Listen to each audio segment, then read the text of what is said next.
Hello there guys, welcome to one of my live videos, and on this video there's lots to negotiate about.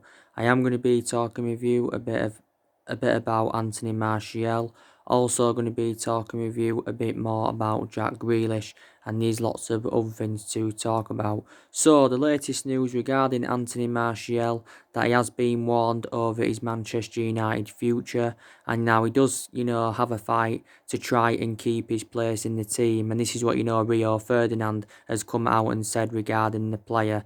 Now, of course, Martial is now into his 5th season as a Manchester United player, so you can say he has been a long-serving player for the football club. Manchester United paid £36 million for Martial back in 2015 from Monaco, but potentially rising up to 57 or 58 million pounds based on goals and achievements. Now, I think one of Martial's best seasons at Manchester United was his debut season when we recommended him in under the Louis van Gaal era. Don't forget, Anthony Martial did score on his debut in that 3-1 win against Liverpool, but there again he's endured some difficult spells as a Manchester United player. Obviously, endured a very difficult spell under the Jose Mourinho era. And, he has been subjected to quite a bit of transfer speculation in recent years as Anthony Martial. Yes, he has. But this season, Anthony Martial has sustained quite a lot of injuries, so you can say that's had a really bad effect on him. Now, Anthony Martial does predominantly play out wide on the left, but this season he's been operating in that number 9 role. So maybe some people, will say we should revert Anthony Martial back to the left-hand side. I think he's on, is it 15 or 16 goals this season? 15 or 16 goals this season. And Manchester United, don't forget, got Anthony Martial as a 19-year-old, and he is now 24 years of age. So I still think his long-term future lies at Manchester United. Yes, it does. But yeah, so maybe we should revert Anthony Martial back to the left-hand side. Don't forget last summer, by the way, as well, Martial, signed a new long-term contract with the club. Or was it last year? Not, it might not have been last summer, but I think it was sometime last year. But yeah, he signed a long-term contract with the football club, and he's on around £200,000 a week. Martial has over 60 odd goals in over 200 odd appearances for the club since his arrival from Monaco. So yeah, he has been warned over his future, because reports were coming out a couple of weeks ago saying that he could possibly join Inter Milan if Manchester United fail to get qualification for the Champions League. But yeah, so that's the latest news regarding Anthony Martial.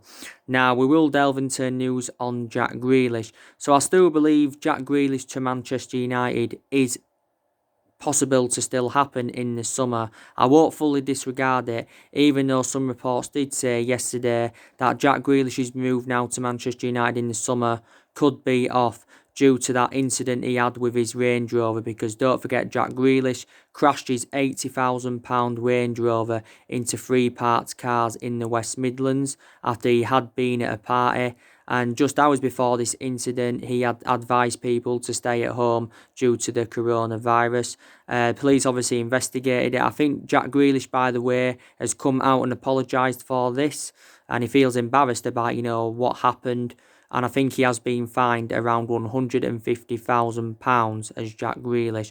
So this is basically, saying that, this could affect our move now for Jack Grealish in the summer. I do believe that Jack Grealish does want to leave Aston Villa in the summer transfer window. Emile Heskey, he's a former Aston Villa player, Liverpool and Birmingham player. He came out recently and said, Emile Heskey said that, he believes that Jack Grealish will leave Villa in the summer, but he believes he will be a great signing for Manchester United if we can get him on the board. Now, we know roughly how much Jack Grealish would cost. He would cost around maybe 60 or 70 million pounds if Villa were to avoid relegation. But if Villa were to be relegated, then probably wouldn't cost as much as 60 or 70 million. Maybe you could get him on the cheap for like maybe 30 or 40 million pounds. But even if Villa do avoid relegation, that still may not be enough for Villa to convince Jack Grealish to, remain loyal to them. And he's remained loyal to Villa for a number of years now, because he spent the vast majority of his career with Aston Villa. He's been a Villa player since the age of 6. He's been in their senior squad since 2014.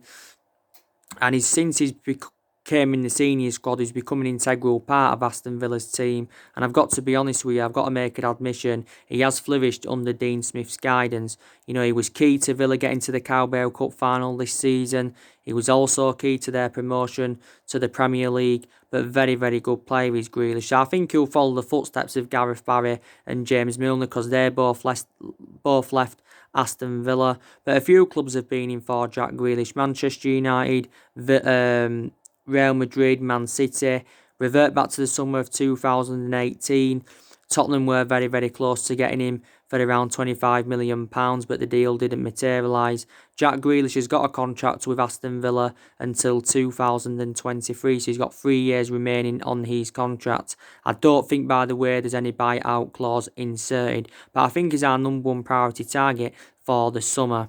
But he's well proven in the Premier League. He is predominantly an attacking midfielder. Occasionally he can play Jack Grealish as a winger, and he is 24 years of age, so he has still got a lot of development in him. But Jack Grealish now, you know, he feels as though he's probably too good now for Aston Villa, so he wants to go to a much bigger club than Aston Villa. So yeah, we could still possibly, you know, get Jack Grealish in the summer transfer window. So that's the latest news on Jack Grealish. But, you know, there's been quite a few midfielders on Manchester United's agenda, don't forget. I give you the news, obviously, I've given you the news recently regarding Saul Niguez. We're looking to get him in as an adequate replacement for Paul Pogba. I've also recently give you the news on Aaron Ramsey, because there's been a lot of narratives in the mainstream media saying that Aaron Ramsey could come to Manchester United as part of a swap deal of Pogba making a return back to Turin. But basically, you know, Solskjaer's priority is now to get a midfielder in to partner with Bruno Fernandes. So this is what Solskjaer is looking to do. And don't get me wrong, he's excited about the prospect of Pogba and Bruno Fernandes playing together in our midfield, because obviously, you know, we don't know if Paul Pogba is going to be leaving the football club. There is still uncertainty over his future. But either way, Pogba is going to play for Manchester United again. Yes, he is in that. But, you know, United fans have got different perceptions on Pogba. Some United fans would be determined to keep him. Some United fans would let him go. If we got rid of Paul Pogba, it would help us with our rebuilding process, because we'd generate quite a bit of money for his departure. Plus, it would free up our wage bill completely, because Pogba is on around £300,000 a week at the football club. £300,000, yeah. But obviously, you know, due to the coronavirus pandemic, I think a lot of teams could lose millions on transfer revenues. Teams could lose absolutely millions, yeah. And I've just been reading recent reports about Paul Pogba, and it does say now he's only worth around £31 million. Obviously, you know, analysing the length of his contract, which is a year, with an option of a further year, which is 2 years in total. Probably more than likely Man United will trigger that 1 year extension on Paul Pogba's contract, maybe to stop his £100 million valuation going down. Also, too, his appearances have been limited this season of Paul Pogba's. He's only played 8 times for the football club. The last time he played for Man United was on Boxing Day in our 4-1 win against Newcastle, and the last time he started from the start was back in September. But analysing, you know, Paul Pogba's tenure with Man United since he rejoined from Juventus back in 2016. He has sustained a lot of injuries, and he has endured a very, very difficult time, because the vast majority of his performances at Man United have been totally comparison to his ones when he was at Juventus. Don't forget, earlier on in the season, Real Madrid only valued Paul Pogba at £50 million. But Paul Pogba, in this day and age, he's worth at least £100 million, maybe even more than £100 million. I think we're looking to get around £150 million for him, but it said the other week that, you know, we're willing to take £100 million for Pogba. Now, it said last week that Man United were set to open up negotiations over possibly extending Paul Pogba's contract at the football club. Pogba's agent, Mini Raiola, has been talking since the turn of the year. Obviously, you know, he was criticising Gary Neville. Also, you know, he was saying that Paul Pogba's likely to leave Man United if Man United failed to qualify for the Champions League. And he was saying he wants to take a great footballer to Real Madrid and all that, because Real Madrid have been relentlessly linked to him. Last summer, his preference was a move to Real Madrid, but, you know, we wanted 180 million last summer, and that's over double than what we paid for him from Juventus, just over double that is. But Real Madrid weren't willing to pay the £180 million that we wanted, and I think he's still got the same perception now. He wants to leave Manchester United like he did do last summer. I think if he leaves, he'll go to Real Madrid. If he doesn't go to Real Madrid, I think he will make a return to Juventus. PSG and Barcelona have also been in for him in the past, but we just need to get his future resolved. And Ed Woodward has been in negotiations with Mini Raiola to try and resolve his future. But Mini Raiola has made a number of public attacks against the club since the turn of the year. But if we sell him, it's very imperative that we get more than the 89 million that we paid for him, because Paul Pogba is our most expensive signing at the moment. But, also Paul Pogba enjoyed a very, very difficult time under the Mourinho era. But, if Mourinho would have still been here, I don't think Pogba would have been here now. Martial probably wouldn't have been here. Probably Luke Shaw wouldn't have been here, because Mourinho had bad disputes with the top players. Mourinho also had bad disputes with the board. And these are the couple of main factors why his tenure at Manchester United didn't work out. But like I said, Mourinho was at Man United for 2.5 years. But, Solskjaer, has got a pretty decent, relationship with Paul Pogba. Reports said early on the season, though, it was starting to fade away, Solskjaer and Pogba's relationship. But, Solskjaer did manage the Manchester United reserve team for a couple of years, and, he watched Paul Pogba, grow and develop and that. So maybe, Solskjaer may want to keep him here. Solskjaer said after the 5-0 win against Lask, it seems a while ago now, I think it's about 2 or 3 weeks ago, but he said Paul Pogba will remain at Manchester United next season. So he's reiterating what Paul Pogba said before that, because Pogba said he was interested in staying at the club and he was interested in extending his contract. And I think they'd do well together in our midfield with Pogba and Fernandes.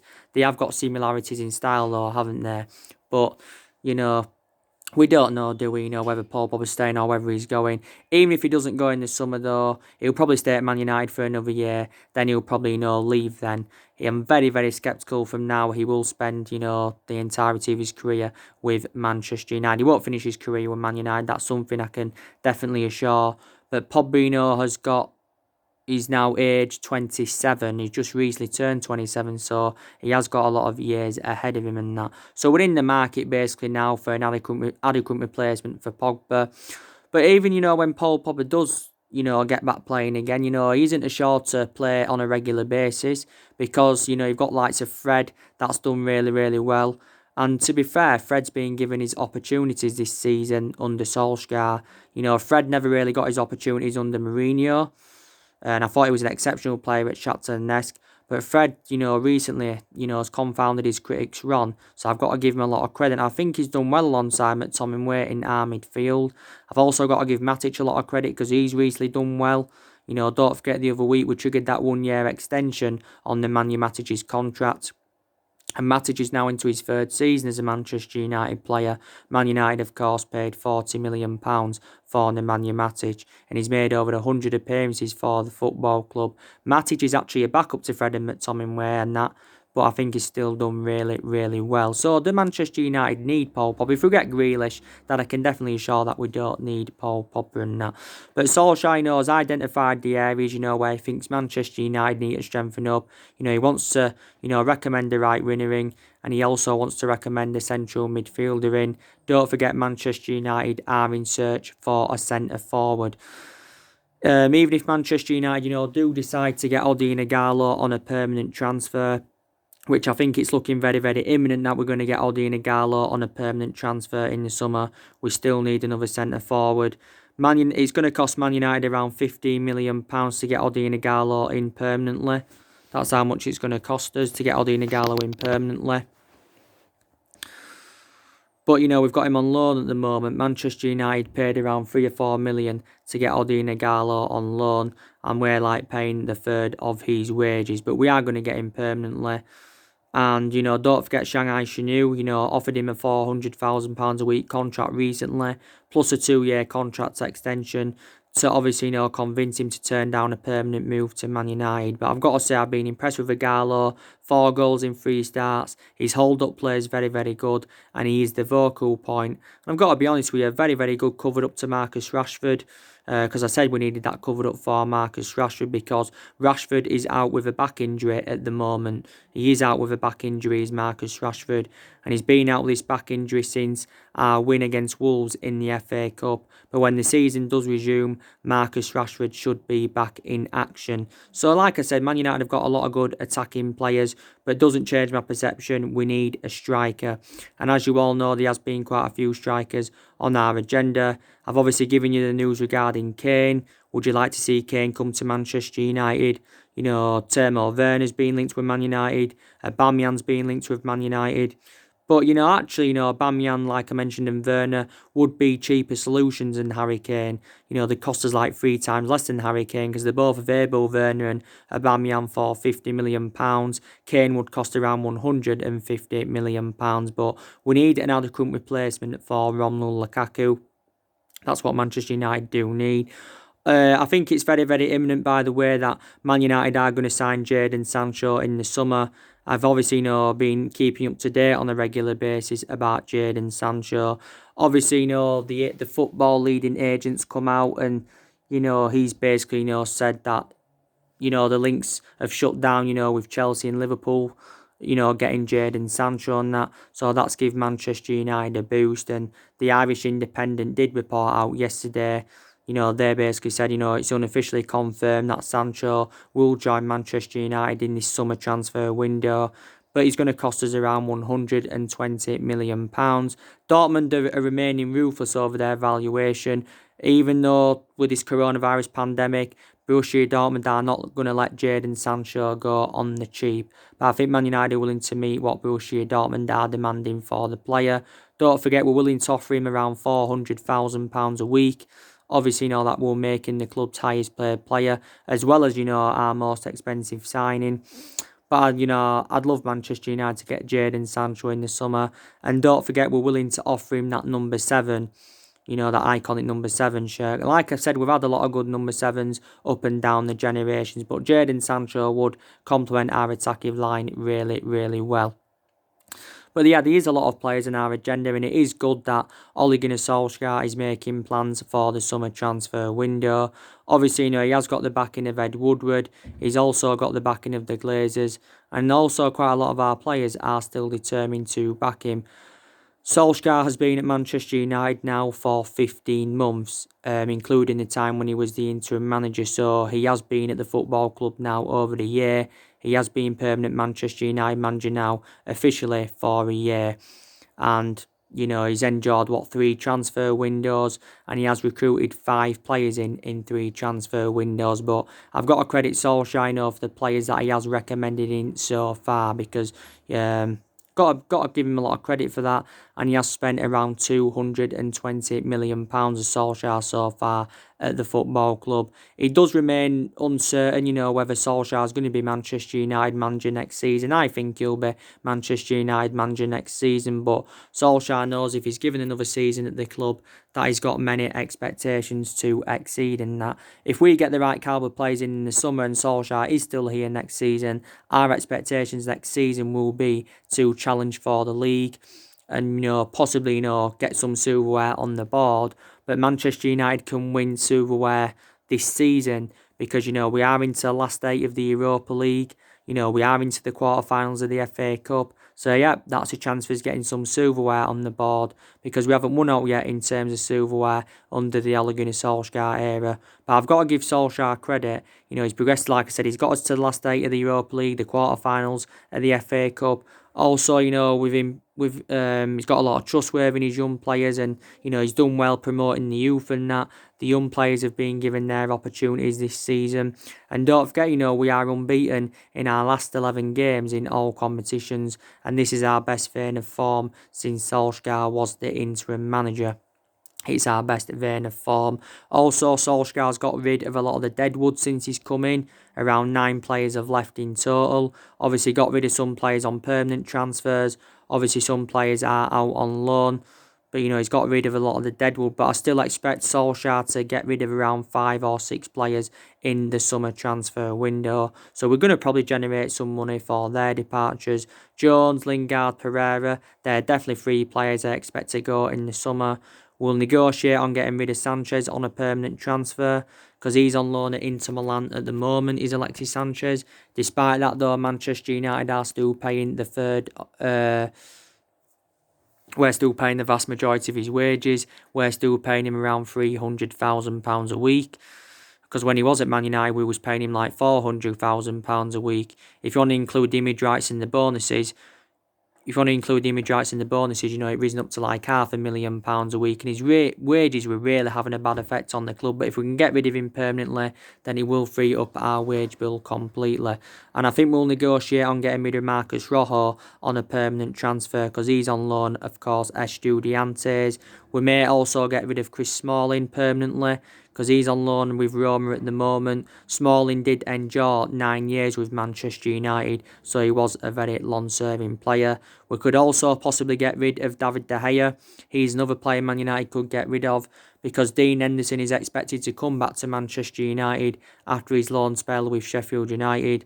And he's been a revelation for Sheffield United, and I think, you know, we made the right decision by putting Dean Henderson out on loan because it's gained him more experience. You know, if we sold De Gea this summer, we could get maybe around 60 or 70 million. If De Gea was to be sold, I think he probably, you know, would make a return back to Spain because that's where he began his career.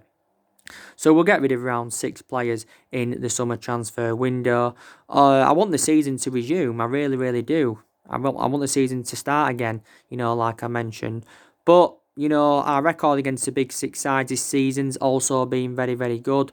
You know, we've registered like 17 points against the big 6 sides this season. Don't forget, Solskjaer's become the first manager in history to beat Pep Guardiola 3 times as a manager in one season. You know, he's also beaten Chelsea 4 times as a manager. He's overcome Frank Lampard 3 times. We drew with Liverpool earlier on in the season.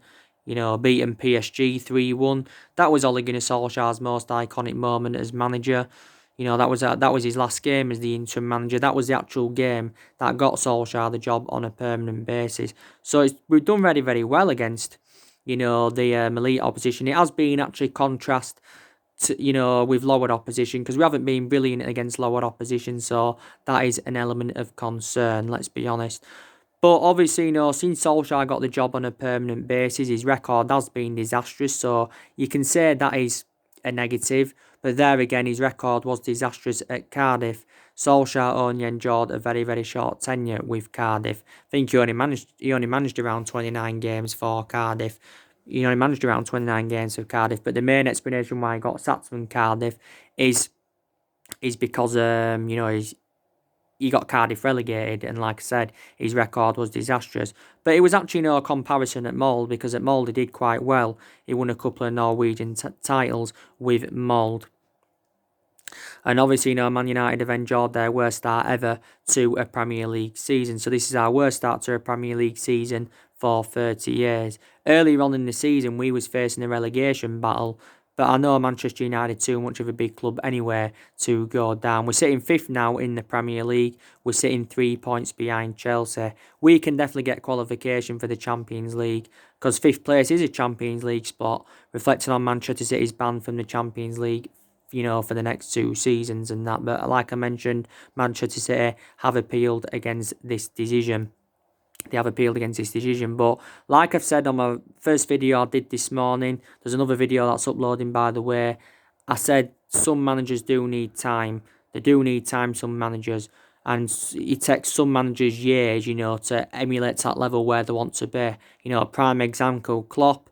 You know, he didn't settle in straight away with Liverpool. And in the 5 years or so he's been with Liverpool, you've got to give him a lot of credit because he has built a great team. And Solskjaer feels as though he needs that, you know, that time, you know, to, you know, build the right team and stuff. Ferguson, you know, when we recommended him in from Aberdeen, don't forget, he didn't win out in his first 4 years at Manchester United, Alex Ferguson. Then obviously we was very sceptical then he was going to be ever a successful manager, but we was patient with him, and then look what he went and accomplished after not winning out in his first 4 years. You know, one of the most decorated managers of all time, Alex Ferguson, and the vast majority of the silverware he won came under Alex Ferguson. But since Ferguson retired in 2013, Man United have been playing catch-up for the last 6 or 7 years. Obviously, you know, we've had different managers with different philosophies. a lot of money's been invested into the football club in the managerial era since the Ferguson era. Of course, 60 odd million spent under Moyes, 200 odd million spent under Van Gaal, and around £400 million spent under Jose Mourinho. So we spent close to the £1 billion. We spent close to £1 billion on recruiting new players in the last 6 or 7 years, and we've recruited over 30 odd players in since the Alex Ferguson era. We've made a lot of mistakes in the last 6 or 7 years, and it's one of the main explanations why we've been so inconsistent. You know, it's not the only one, but it's the main, because last summer Manchester United should have got a director of football. Then Ed Woodward could have moved away from the footballing decisions. You know, maybe there's players we've got rid of over the years that we shouldn't have got rid of. Shouldn't have got rid of Lukaku. Shouldn't have got rid of Ander Herrera. You know, shouldn't have given Solskjaer the job permanently. I think we're giving the job too early. Ferguson made the mistake by ever recommending David Moyes in. The main explanation why I recommended David Moyes in is because they was both Scottish and stuff like that. I think we recommended also Jose Mourinho in too late. So Man United have made quite a lot of mistakes in the last 6 or 7 years or so. But, you know, there hasn't only been problems with the management throughout the course of this season. You know, don't forget, you know, there's been problems with the club's ownership. A lot of United fans have been very critical of Ed Woodward. There was a lot of players earlier on in the season that weren't performing to their standards and stuff like that. And Solskjaer's been tactically naive for the vast majority of this season, but I think his approach to big games has been very, very good because he has showed a lot of tactical flexibility. Solskjaer is inexperienced as a manager, but the longer he remains in the Man United job, he's gaining more experience that way. As a player, superb for Manchester United, you know, but I'm hopeful that he can become a successful manager at Manchester United, Ole Gunnar Solskjaer. Now, obviously, you know, I want to delve into another topic now. The Premier League's ambitious plan is to resume the season at the start of May. Play these games behind closed doors in order for the season to be completed on the 12th of July. Now, it's actually saying that, you know, the season must be completed anyway by, is it the 16th of July, to avoid the